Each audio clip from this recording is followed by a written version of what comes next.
Papel sa Pulang Araw, si Jay Ortega ang bida sa sikat na teleserye ng GMA na Pulang Araw.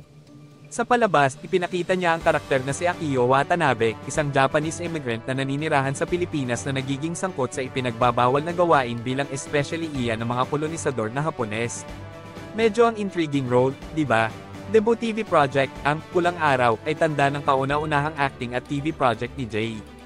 Isipin ang excitement na makatrabaho ang mga big stars tulad nina Barbie Forteza, Alden Richards, Sanya Lopez, at David Lococo. May mga eksena pa nga siya sa talented na si Dennis Trillo, at dahil sa experience ay hindi na siya nagpasalamat.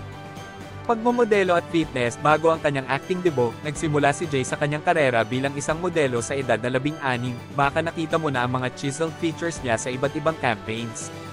Sa Instagram, madalas niyang ibahagi ang kanyang fitness workouts, kaya hindi lang siya tungkol sa magandang hitsura sa harap ng camera, committed din siya na manatiling fit at healthy.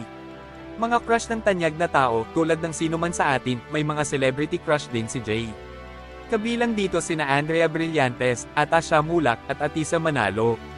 Nakaka-refresh malaman na kahit artista ay may mga starstruck moments sila.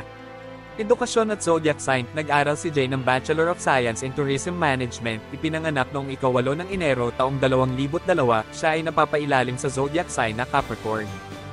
Iba pang mga gawain, bukod sa acting at modeling, mahilig din si Jay Ortega sa hosting.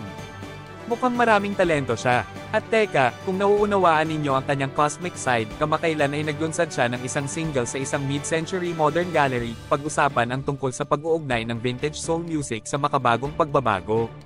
Kaya, mayroon ka na. Jay Ortega, isang rising star na may kaakit-akit na paglalakbay sa mundo ng entertainment. Kung nanonood kayo ng Pulang Araw, bantayan ninyo ang kanyang nakabibihag na pagganap kay Akio Watanabe.